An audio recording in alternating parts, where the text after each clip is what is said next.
you for the opportunity to speak to you. I think I'm too loud a bit. Am I? Is it like definite? No. Okay, great. Quick housekeeping. I think some of you might have traveled from the previous session that we had. So for anyone? Okay, quite a few. Great. In advance, you're going to see some repeat content. Just power through it. Repetition is great, so even I learn more about it as I speak to it, so that's great. So having said that, today we're going to talk about Microsoft Power BI and Common Data Model and Azure Data Services. So the previous session was all you need to know about CDM. This will go into specifics of CDM applicability to the Azure Data Services. Okay? All awake? All happy? Great. So the world of data had been changing and evolving. That's what we all know. And what does it really mean to us? I mean, what's the motivation that started this whole CDM initiative, and why are we actually doing it? It's motivated primarily because as our world of data evolves, we start to look at what is actually the new applicability of data. What are the assets, and what is the value of data? And what is this whole new notion of a digital feedback loop? Because data is being captured and digital signals are being captured across all the different systems. And they need to actually enable several scenarios on engaging customers, optimizing operations, transforming products, and empowering employees. Now, if you look at this diagram, you'll recognize some of it because not everything is net new. You've been doing it for years. For example, on engaging customers, some of the signals are already there, and we know how to process them because there are ERPs and LOB systems that already do that. Optimize operations. The industry spent a lot of time making sure that the operation optimization is happening, and there is lots of data that is being generated every day in that specific quadrant. When you look at transforming products, the transforming products has to do a lot with the rapid advancement of IoT-enabled data that create a lot more signal and a lot more data that previously was available. So how do we bring that data into the digital feedback loop? How would we know that certain device needs maintenance? How do we know if certain supplies are running short? How do we instruct our operations and empower employees to actually do that? And when we have lots of sensors all across retail stores, all across different operations, how would engaging customer benefit from that? What is that powerful enablement that would allow bring all these heterogeneous data sets and data sources together so we can actually derive intelligence and synthesize that data and drive action? So this is one of the strongest motivating factor for us to specifically when we work on the CDM. So making data accessible throughout your organization is super important because data is kept in silos, and that is not productive for collaboration between different parts of your organization or different roles that people play in your organization. Enable AI-driven insight. That's another great scenario that we absolutely have to enable you and empower you to do, because AI is interesting. It's super powerful, but it's all powerful enough when you have machine-readable semantics and metadata, so it can actually do its job without too much human interference. That's going to scale better. It enhances customer experience. What are the new applications that we can bring to bear to make customer scenarios better? How do we give customers more value as they interact with our businesses? And when do we say we know the customer? What does it mean that we know the customer? How do we know the customer? By we, I mean the businesses that interact with the customer. So creating a unified view of a customer, and that doesn't mean just a profile of the customer, of the address or where they live and what the phone number is, but what do they buy, how they buy it. And the data to derive that intelligence, data comes from multiple different sources. And those sources currently are stored in multiple silos, and they're disconnected in a way that they may reside on the same network and they may be managed by the same people, but the metadata and definitions in each silo is completely different, or very different, or different enough that needs human intervention to figure out what is what and what is where. So what CDM, another motivational factor for CDM is to bring this into the common metadata definition. So all these silos from different heterogeneous data that have different schematics and different semantics can be expressed in a uniform way. That gives you the power that enables that digital feedback loop, because think of many operations and many people that needs to be involved in it needing to understand the data the same way.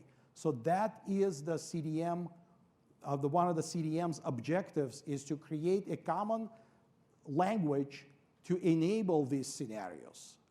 So what CDM really is a shared data model that allows apps and data integrators to understand data, reason over data, and enable interoperability of data. By interoperability, meaning we're going to show it today, different parts of your software, different parts of your software ecosystem have a common and uniform understanding of metadata and semantics. Semantics super important because here we make a mention of entities and traits and relationships. It's what are the shapes? How do they relate to each other? What are the specific, think of it as adjectives. So it's not just a city, but it's a location city. You don't have to look at the table to figure out that it possibly is a location city or this is a emergency phone, not just a phone number as a string. Those things can be expressed in CDM and preserved and carried over from system to system to enable you in the software that you build to understand it. And it also opens up an ecosystem of partners and customers that can define their own view of the data, expressing that again in CDM. You don't have to invent your own standards. You don't have to spend countless hours trying to explain what you've done on how you define the customer. If it's defined in CDM, it's computer readable definitions of an entity, and people can also reason over it just as well because you can visualize it, and we have links on how you can explore CDM in that shape. And finally, multiple systems and platforms implement CDM as of right now, and you've seen some of it in the previous session. You'll see more of it in this session, how it works out of the box. And we're working with partners and the IC partners that also taken advantage of CDM to use it to express the data that they produce in CDM shapes. So it becomes kind of a common language to express the metadata of various business data. At this, I'll transition to Robert. All right. And so before we jump ahead to the industry accelerators, one additional point regarding the systems that implement CDM. So if you use Dynamics 365 for sales, for customer service, field service, marketing, project automation services, and Forms Pro and other services, in those cases, the common data service is the data platform that sits underneath, and it basically expresses its data in the common data model in terms of its standard entities, as well as things that you can extend either as custom entities or as custom attributes on top of the standard entities. So in that case, you have already your data described with some additional metadata. And the standard entities that we have, they focus on really applications landing their data in that particular form. And so it's not just about, I guess we're not really defining what you see on the public repository for the common data model. We're not defining data shapes for the sake of defining schemas or metadata. We really focus on, and where we started this journey is, where do we have applications that describe the data in a richer form, and how can we basically provide even more semantics to give more out-of-box value? Now, with the common data model in Power BI and in Azure Data Services, you can use it also for any source of data and describe it arbitrary data. So there's really this notion of standard entities that have additional rich semantics on top of those particular data shapes, but you can also use it to just describe any data and then provide more semantics to it. Now, how do we think about extending that set of standard entities? Right? One of the key areas of focus for the standard entities is about applications that actually are available that represent data their way. And so Dynamics applications do that out of the box.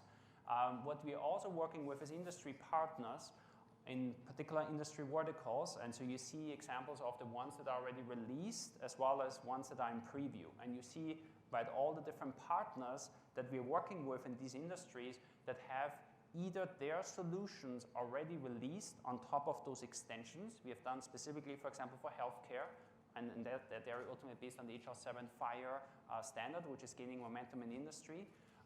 But also when it comes to nonprofit, there's a huge ecosystem of partners that basically look at those extensions that are working with us and building the applications around this, covering different aspects of, let's say, volunteer management, right, or fundraising and so on. And by having these applications utilize the same underlying well-defined data objects that we define as common data model extensions and having richer semantics around them, it actually allows a lot of these applications to just out of the box interoperate over the data, and they become composable, that you can really put together these solutions for example, in the nonprofit sector or in the healthcare sector, where it's about healthcare management and practitioners managing basically patient relationships.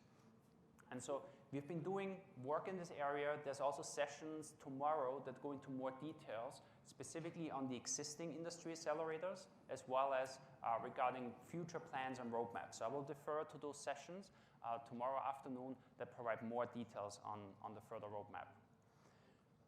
Now, we talked so far about the common data model in the common data service, the left-hand side of the picture, and a lot of these Dynamics applications that out of the box automatically store the data in the common data service in well-defined form.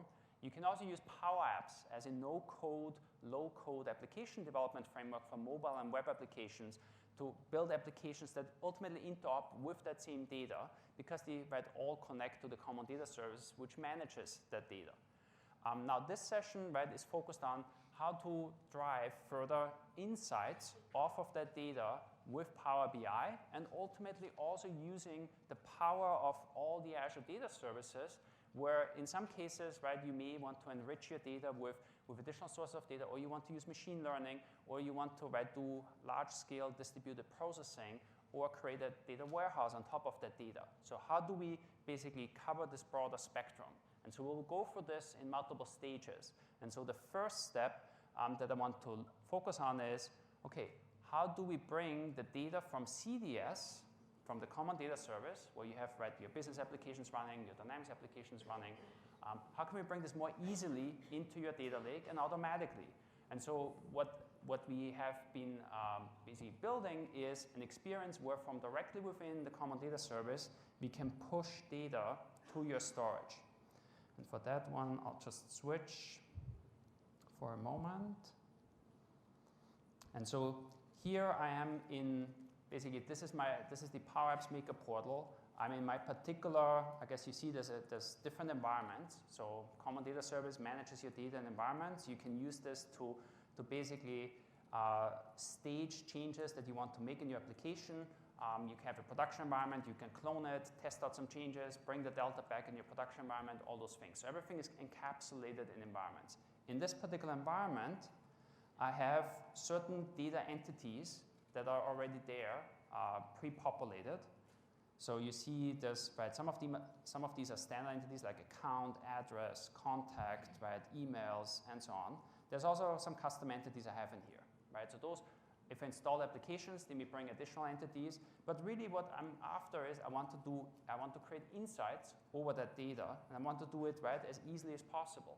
And in this case, I'm the environment administrator, I set up this particular environment for the organization. There's particular applications that run on top. I just want to enable landing all this data in my data lake. And so there's this new user experience where all I'm going to do is I basically just want to link a data lake location to this particular CDS environment. And so first step is, I'm signing in. Now in this particular case, I'm basically want to land the data in US East.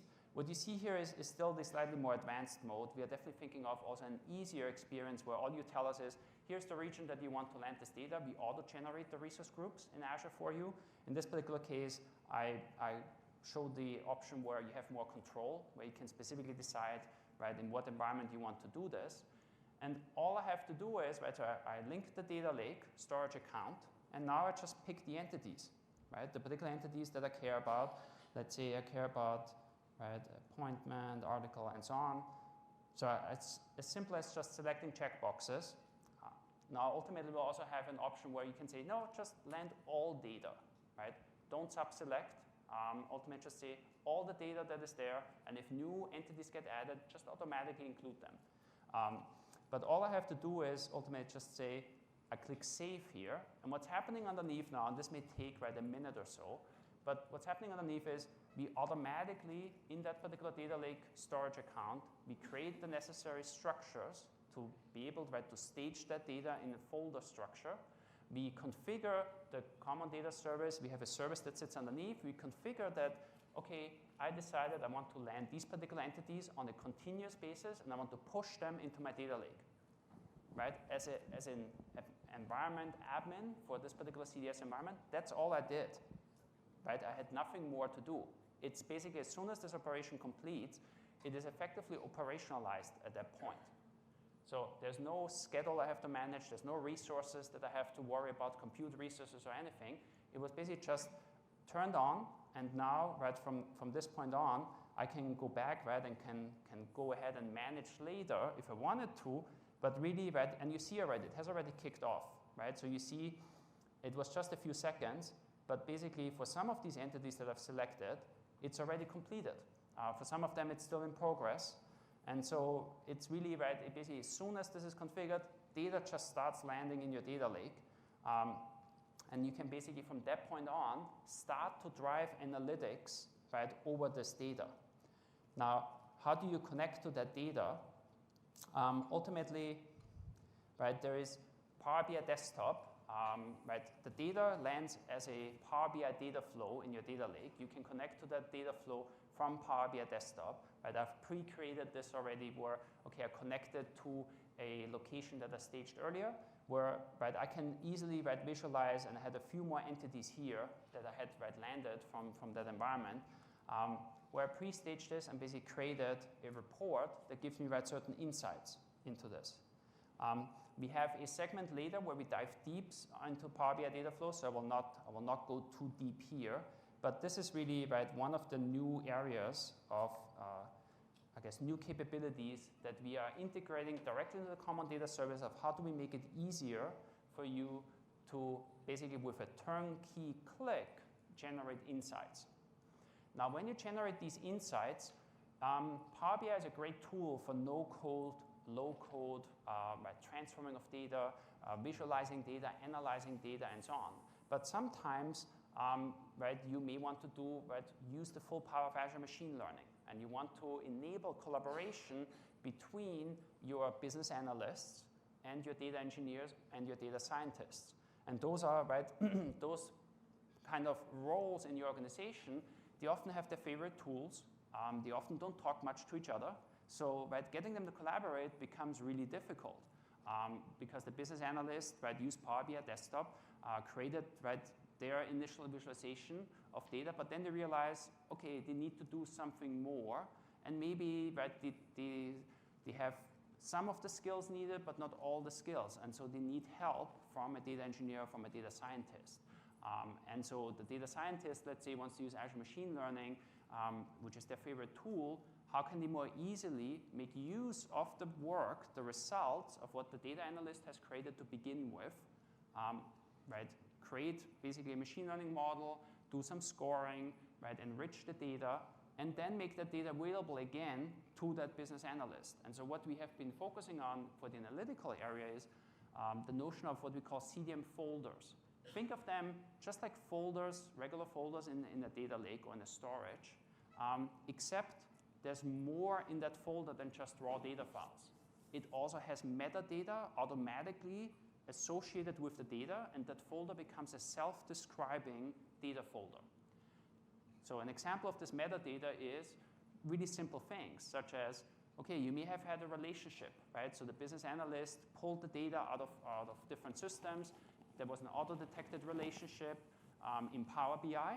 Well, what we do is when you use Power BI Dataflows to bring the data into your data lake, we actually describe that relationship, whether it was auto-detected or explicitly created, with metadata in that CDM folder. Now, if you then point other tools to this, let's say I point Azure Databricks to this, Azure Databricks can understand that metadata and auto-generate Spark data frames from it. And so in that case, right, as a data engineer, I don't have to manually go through the steps, right, and look at the data and create data frames and so on. I simply point Databricks to that folder, and it will read through an add-on library, which is publicly available right now, to simply, right, read the metadata, find where the data files are located, how the data files are partitioned, and ultimately create data frames from which you may then run, right, a Spark job on top. Now, the important part is once the job completes, right, it produces some new transform data. That new transform data is, again, described as a CDM folder with as much metadata preserved, or when new data comes in, with bringing additional metadata to that folder. So it's, again, a self-described folder that then you could point Power BI to, or you could go further and do Azure Machine Learning or SQL Data Warehouse.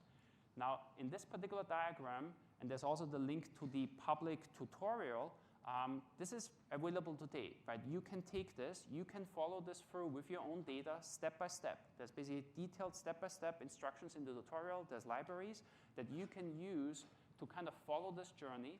Now, some of the arrows that you see are gray. They're not green, and that is because with the code library that we have released so far as part of this tutorial, the gray parts are not fully covered. So, but the green part, they're all there today. This is all available publicly for you. Now, with that tutorial, right, it really shows an end-to-end journey where you connect to external data, do processing of data, ultimately build a data warehouse. That journey crosses different user roles, right? It requires collaboration across those users. And while possible today, without CDM folders, there's definitely friction right along all these steps. How do you transfer, right, as much metadata automatically across these steps? How do you simplify what today is otherwise lots of manual steps? And so the tutorial really shows you, right, how this entire journey is simplified, but we're definitely not stopping where the tutorial is today.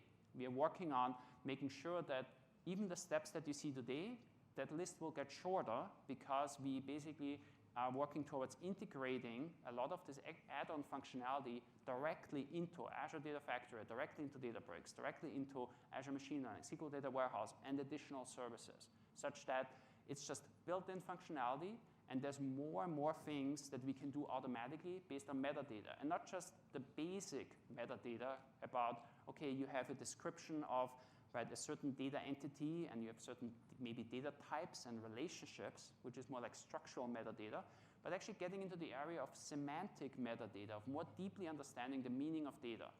And there's a session that we have tomorrow that goes deeper into some of these more advanced concepts, where you see where we're headed with that semantic metadata. But this is the picture of what is available, that you can just go follow this particular link that points to a GitHub repository. And on the GitHub repository, you find code libraries, you find step-by-step instructions of how you can follow along on that journey as of today. Now, we definitely focus on a broader ecosystem here. And so, right, you saw we started earlier, I showed quickly, okay, in the Common Data Service and Dynamics 365 applications is an important source of data. I want to land this in my data lake. There's today already, right, several options available where you could use Power BI Dataflows to connect to the Common Data Service and land that data in the data lake. But what I showed earlier was there's also now a new experience that we're making available where I just manage this from within my Common Data Service. And I just, right, with a few clicks, I just say, yeah, link this data lake location to this particular CDS environment and just start pushing the data continuously. And from a consumption perspective, the data is reconciled, right? It's not pushed as a change log of this particular B2B account, right, had this initial value, and then there was an update, there was another update, there was another update, and so on. No, it's always the data lake always shows you the already reconciled version of that data. So that tools, right, such as Power BI, you don't have to worry about dealing with Delta records or anything. Power BI will just easily consume that data. Similarly, right, with other tooling in this ecosystem, of how do we make it as easy as possible to make that data available and right, processable and deriving insights with much lower friction than there might be today. And so now beyond right, what we're doing in the Common Data Service space and Dynamics and in the Power BI space, there's also a broader ecosystem here. And so on that right-hand side, right, you saw the Azure Data Services, and we will actually show you deeper dive demos on how you can right, do these things yourself. So we'll do this later in the session. There's also, regarding Office 365 data, right, communication data, emails, meetings, phone calls, right, and many more things that you may have right, as your organization with your external customers and with partners. There's a lot of insights that you can gain from right, combining that data with some of your other business data. Right? It becomes ultimately signal, including for the digital feedback loop that we started this session with, where you can better understand right, how your employees are interacting with, let's say, your customer support. What is the sentiment, right? Automatic sentiment analysis based on certain communication interactions. Not just right, looking at this from a human perspective, but really automating this at scale. Now, to do this more simply, right, we're working also on the Office side towards making that data available directly in CDM standard objects and making the data available in the data lake in basically this more simplified form of data that is geared towards analytics, where you don't have to first transform something from a highly hierarchical right, JSON structure or so, but it is immediately available as a more flattened structure that you can point tools such as Power BI to, and you can, right, to some extent, do right, even self-service analytics directly over that Office data. Of course, it would be subject to the ultimately approval right, of the Office tenant admin to basically allow the use of that data right, and all the compliance around that the data is usable for particular purposes. Aside from what we're doing across different areas in Microsoft, there's also right, ISV partners that we're working with to basically broaden out this ecosystem, specifically around directly understanding CDM folders and CDM metadata in those experiences for consumption, right, for reading that data, but also when you use some of these tools to write or process the data, similar to what right, you have seen around the Azure Data Services. And so one of the areas of partners that we have been working with is Informatica. And Informatica, their conference a few weeks ago, released the support around in their intelligent cloud services that you can connect to different data, and it brings the data not just as raw data files, it brings data as CDM folders, and there's experiences of how to map to even standard objects. Some of these right, well-defined standard objects that we have already in the common data model. And also, it can attach those CDM folders directly to a Power BI workspace, making it indistinguishable from right, other folders that, okay, they were maybe created by Power BI directly, or they were created right, through some data processing with Azure Data Services. Now, another partner that I would like to invite on stage is John White. He's a great MVP, good friend. I asked him to talk us through some of the things that he has been doing in his company, basically building out self-service analytics solutions around Office data and beyond. And so he will talk us through some of the work that he has been doing. Oh, I don't want to swap over yet. I need the slides yet. Okay. Still need the slides. Okay. That's okay. Purdy, huh? Here. Okay, good. Okay, so thank you, Robert. Appreciate that.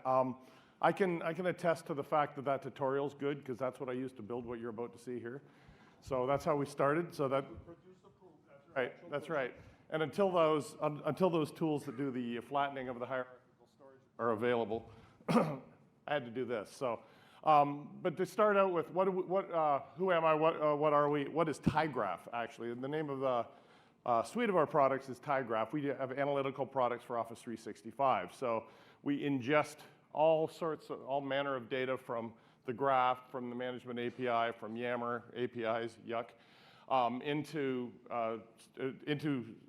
more structured storage, and then provide reports in Power BI format. So Power BI for us is our delivery platform for our product. This is how we've done it traditionally up until about last year.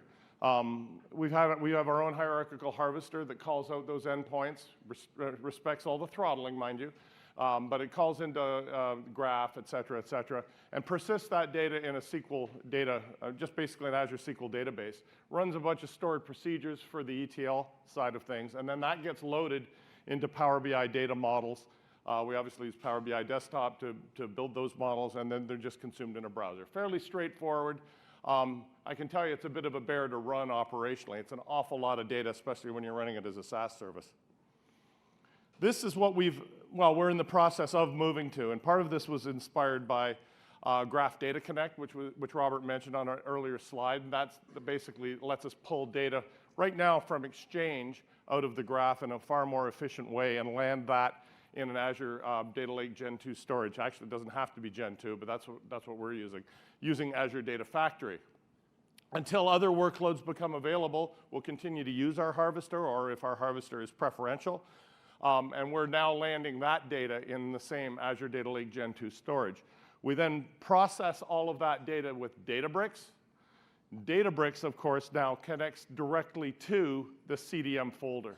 And the CDM folder is what's called in Power BI an external data flow. In addition to putting that in these external folders, in some cases, in the cases of massive amounts of data, we'll also land that either in Azure SQL Database or in Azure Data Warehouse. And the reason we want to do that is down the line we want to be able to use aggregations in Power BI so that we can keep the aggregate data in the data model, but we can still call back using direct query into something that's got compute. And for that reason, I'm very interested in some of the announcements around the Dataflows this week. So I haven't had those conversations yet, but I need to have those conversations. Maybe I don't need that stuff anymore. Yeah, I think I'm going to just quickly show some of the demo now. Yeah, okay, perfectly. So essentially, the way this works, I don't know who's familiar with Databricks. I certainly wasn't before about August of last year. You load in a library, and that library is available in the tutorial, so it's on GitHub. You load that into your Databricks environment. Once you do that, you're going to write out a Databricks notebook to do a number of things. And just as an example, here's the one I'm using. I'm going to have to get the scroll bar right. Right at the top, all this is setting up all the credentials. We're using Azure Data Vault, of course, so I don't have to put passwords on the screen, and you won't be writing them down. That's fantastic. Then what we're doing is reading. In this case, it's GDC data. GDC data is in Azure blobs. It's hierarchical in nature, but we're pulling that in from a Spark SQL call. And then we further flatten that data in another section. But when we're done, we wind up with a number of data frames, Python data frames. And this is it. This is the whole process of calling in or writing this out to the common data model, or the common data CDM folders is really all it is when it works. And once it's stored there, or once it's output, it looks kind of like this. This is essentially this is a workspace, sorry. If we're going to connect in. Oh, good. I'll bet you my cred's timed out in the time it took to be in here. Okay, one more time. There we go. So here's an example of one of those. This is contacts. And within the contacts, those are all the various entities, right? And then you see this model.json file. That describes the data flow. And if you open up, for example, contacts, you'll see a number of other subfolders. And it really just contains CSV files. This is Azure Storage Explorer that I have up on the screen. But this is now this tyGraph contacts data flow. It's an external data flow. All you have to do is connect the two together. So you go in, once you've enabled external storage with Power BI, you connect it to that, give it that destination folder, you're off to the races. And you can do some pretty interesting things here. This is our data, so it's safe to show. This is showing email from our organization from about 2007. We used BPOS back in the day. But and so that's basically all of the email traffic that's sitting in, well, not traffic, but it's all the email that's sitting in people's inboxes. And if I look at, this is my business partner, Ed, we're a small company. He has his family running on in our tenant. So just selecting that, we should see, or not. Demos always work perfectly when you're up on stage, don't they? Come on, one more time. Let's do it. There we go. So that's interesting because that's him. You can see which one is Ed and his wife, and then the kids and friends are all kind of interconnected. But you can get some interesting relationships about your data. Another interesting thing you can do is pull in contacts from Exchange and wind up with an organizational contact book. So you can see again here, Ed has 1,300 entries in his personal contact book. And down here, you can see all of the contacts within the organization. For example, here's Martina White. There are 9 people with Martina in their book. And if you wanted to drill into some detail, let's do a drill through. You can see what everyone has as contact information for Martina. So maybe somebody's got the wrong phone number, et cetera, et cetera. But that's just rolling up all of that contact information. This is just a prototype product, but it does show you the sort of thing you can do. All right, and with that, I'm going to turn things over to Ben. Thank you. Thank you, John. Pleasure. Great.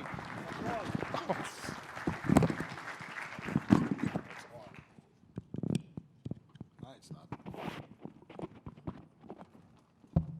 All right, this works. 1 second, let me just set up.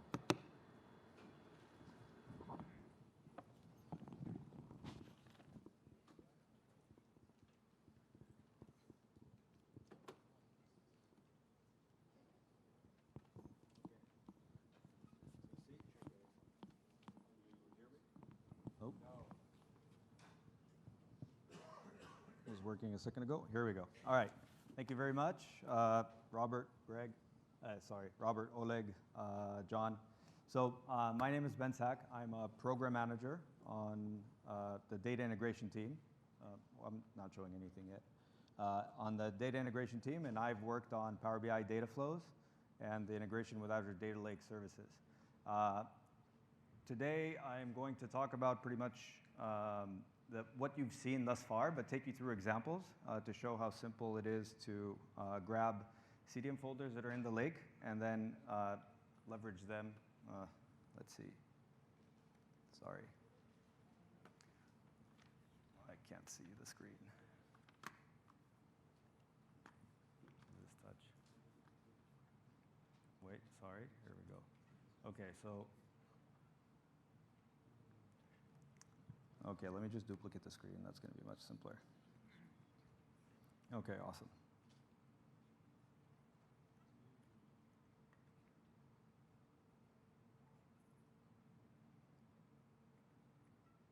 Okay, so what I want to take you through is pretty much all these things you've heard about today. One of the key takeaways I want you to take from this conversation is how simple it is to interoperate between services that leverage CDM folders in Azure Data Lake Gen 2. The main idea is that we're trying over here, and we're talking about it a lot, of breaking data silos. Some of the challenges that are there is integrating between systems that store their own data and metadata is difficult. A few of the problems over there is authorization, different data types, the complexity of the solutions to set them up.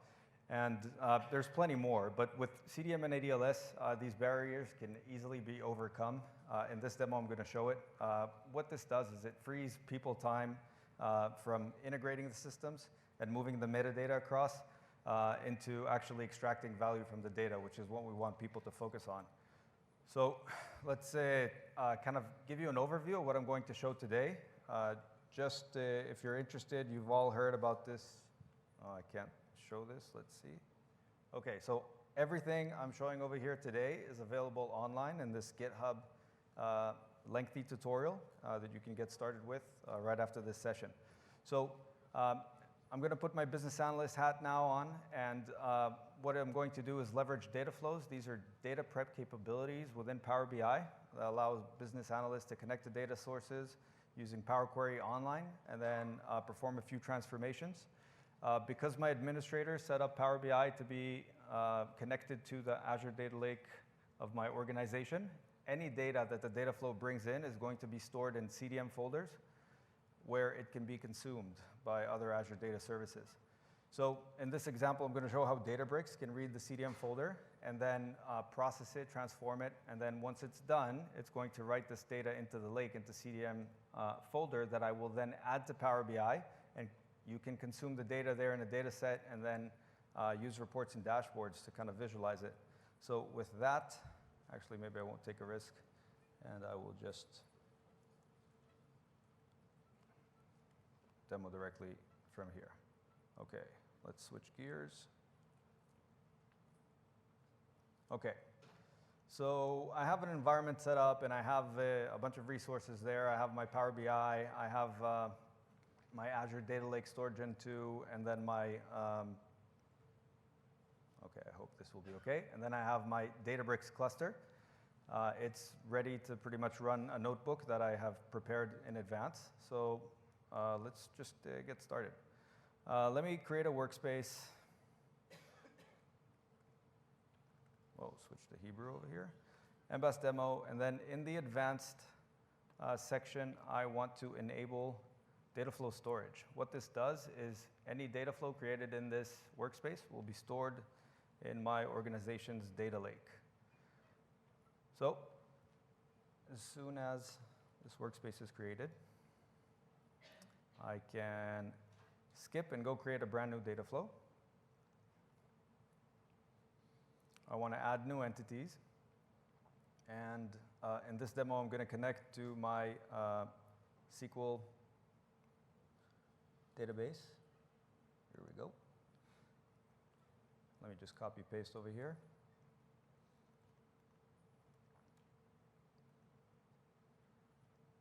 Excellent.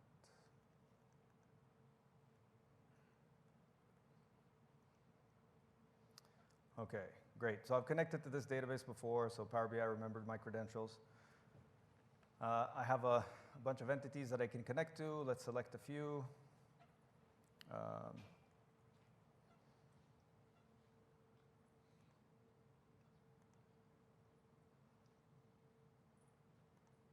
Order lines, orders. Okay, excellent. I think I'm missing one. Customers. Okay, great. And I think I have a few other entities. Let's just make sure.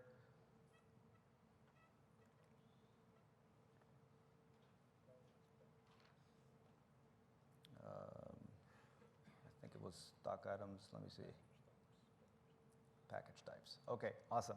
So what I've done here is I pointed the Power Query Online to those data sources. What's going to happen now, they're going to be loaded into the experience, and I can perform some transformations, but in this case, I'm just going to save and close. It's going to validate the queries that everything is okay, and then once that's done, I can actually go to the lake and see the model.json that was created. What that does is that defines pretty much, actually I should save it before. So the data definition, the queries that are going to be run in order to get the data, the schema, and the relationships are going to be maintained in a model.json file in the lake. In this example, I would actually want to refresh the data now, so it's going to bring it in, and quickly we can switch to my data lake. I hope you can see. So in my data lake, I have a Power BI file system where Power BI is going to store all the data, and in that file system, there's already a folder created called MBAS demo, which is what I created. And you can see over here, there's only a few files, and hopefully as I refresh, we'll be able to see more as it's running. So in the meantime, let me just open a model.json file stored on the desktop so we could peek into it.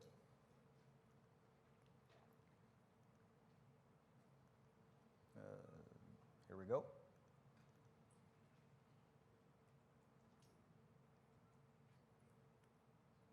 Whoa.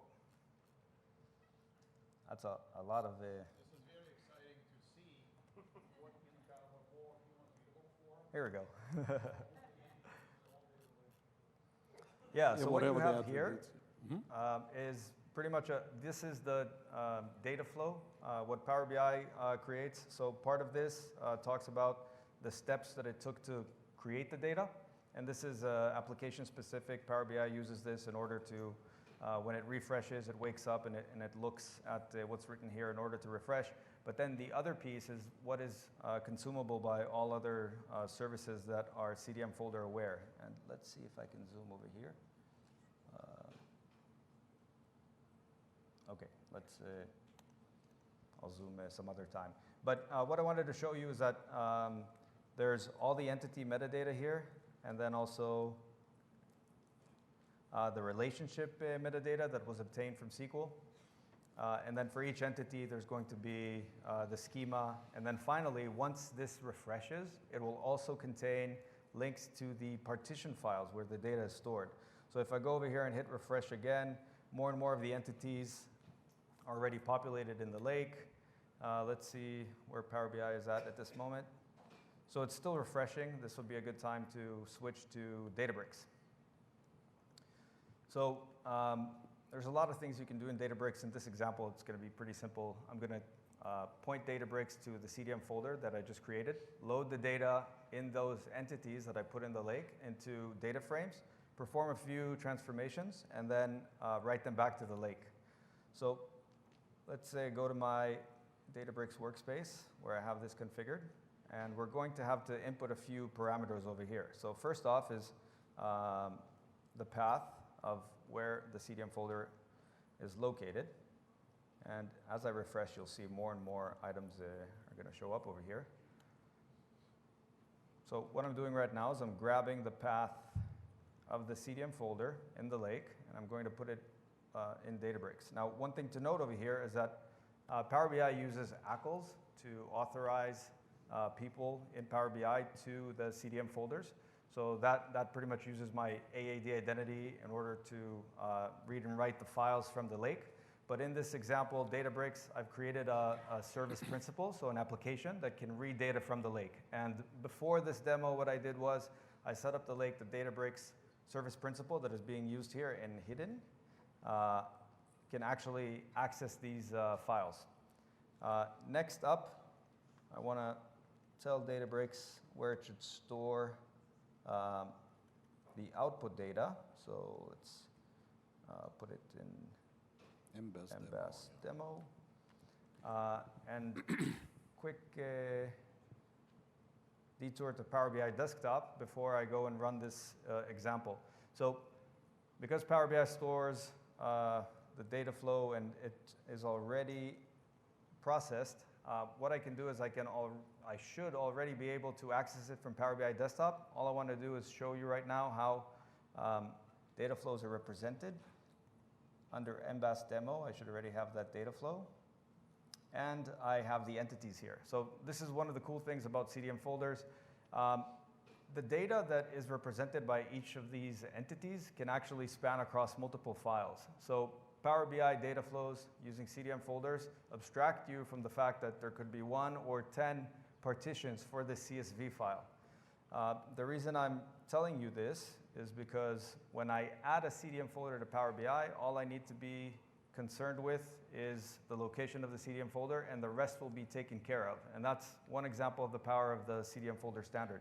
I do not need to give Power BI any other information. So by this point, I think Power BI should be done with the refresh. Yes, it brought all the data to the lake, so now we can get started with Databricks. So quick review, I posted here the path to the CDM folder, and I've told Databricks where I want the output to be stored. Actually, maybe I'll zoom in a bit. There's a bit of information here to keep the data secure, the application ID that I want to use, and which tenant it's going to run in.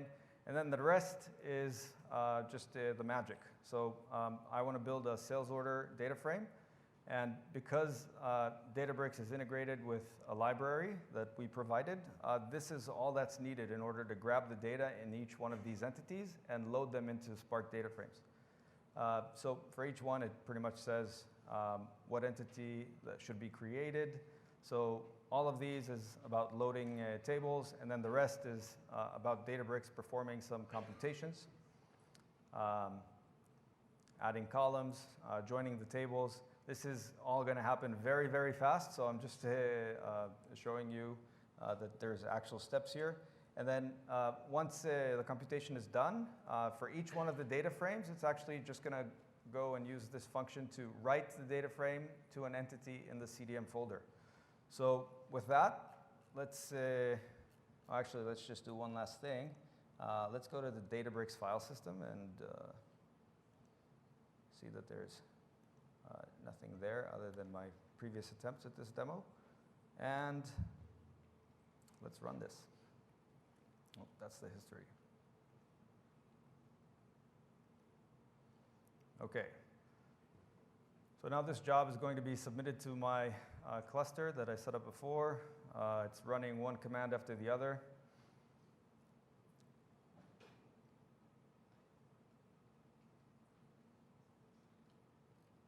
Let's see how fast this can happen. Submitted.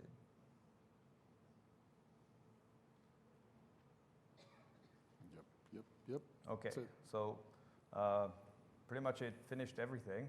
There's a nice feature over here that I can actually see the intermediate steps and I can display them out.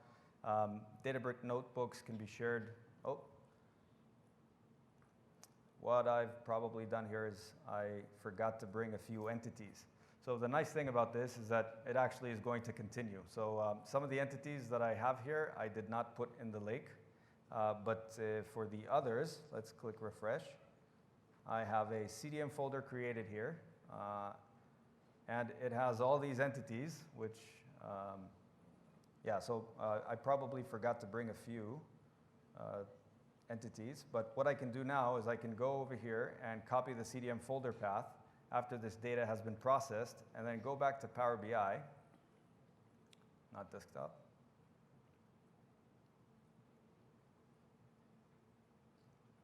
And I want to bring this data back into Power BI after it's been processed so I can easily consume it. So this was about collaborating with data scientists in the lake and through the lake. But now this data needs to be consumed, so I can create a data flow. But the thing is, I don't want to bring all the data back in. I just want to reference data that was already created there.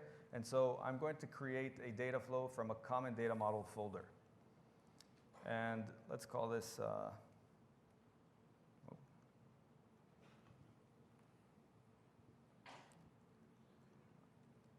okay. Just copy it.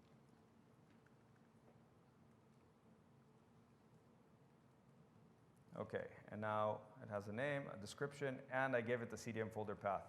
What I've done previously is I also authorized myself to the CDM folders in Databricks using my organization ID. So this should be very simple. I just need to click create and attach, and boom. This was added to Power BI as an external CDM folder. These external CDM folders, pretty much you can't do much with them in Power BI because Power BI did not create this data. This data was mastered by Databricks. So all I'm doing here is referencing it. And the reason I'm doing that is because now I can go to the Get Data dialog and connect to Power BI Dataflows once again. And under the MBAS demo, I will have the entities that I just processed in Databricks all going to appear. And I can pretty much consume them. And again, it doesn't matter if they contain one or n partitions. It's all just going to bring all this data into Power BI as if it was a data flow created by Power BI.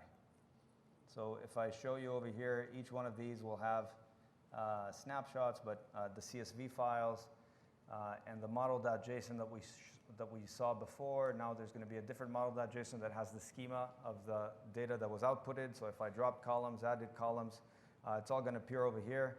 And then I can consume it from Power BI without having to do anything special. So just by pointing to this data that I created in Databricks, it's just going to appear in Power BI. So that was an example of a round trip that normally would take a lot longer for somebody to build. Of course, there was some setup that I've done before, setting up the cluster and loading the library to read and write CDM folders. But that's just how simple it is once you have this whole thing set up. So with that, I'll switch back to the end of the session. Thank you. Yep. Hello. Yep. So what you've seen right now is the actual software demo of all the slides that you've seen as a context setting prep work. The 3 key points. 1, you can express CDM. You can use CDM to express data from multiple sources which are heterogeneous in nature.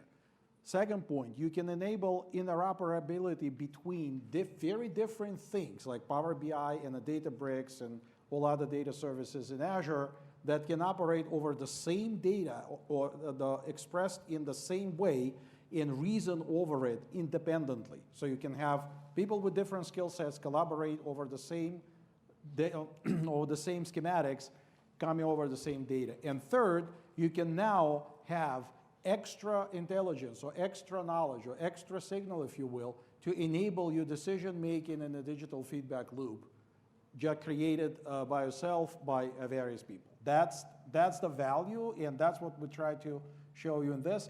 Call to action is going over read about the Power BI data flows, learn more about the CDM, go look at the tutorial. Tutorial is fairly long, but it's going to get shorter as we bake more functionality into products out of the box. So the next time probably Ben does the demo, it will be a few clicks, and at some point, we all can do it.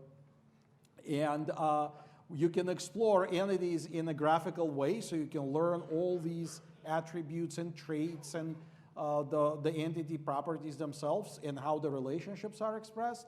And you can find all the Microsoft published entities at GitHub.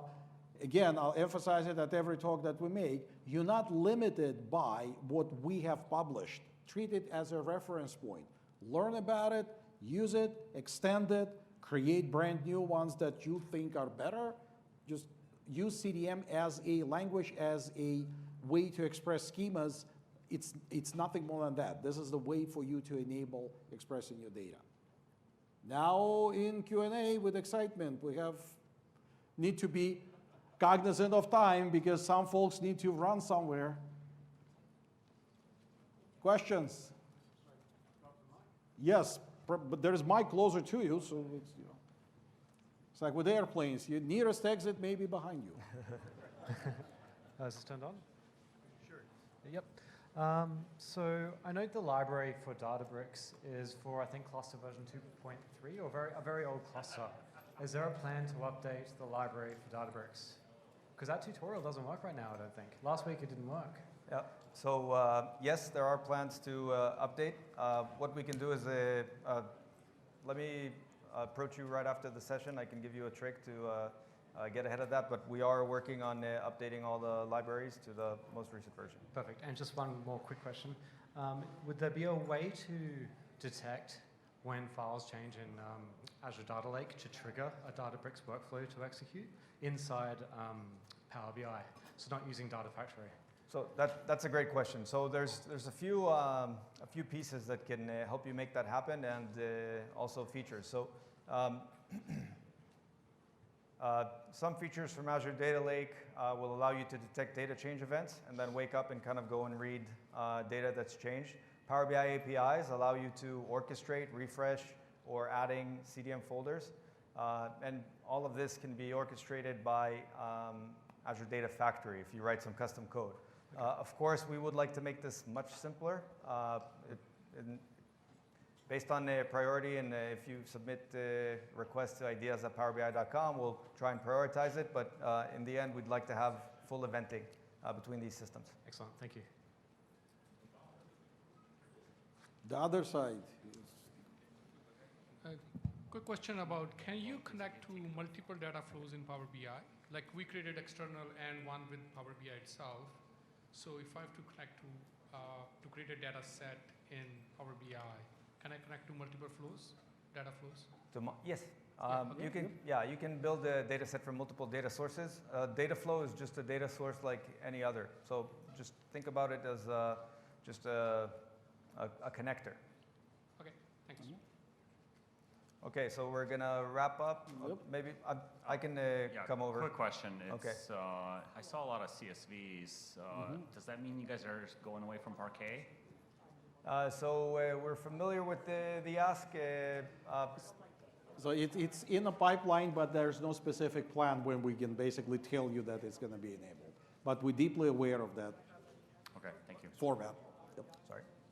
Hey guys, I think we're going to be run out of the room, so I'm getting the signal. Thanks all, and we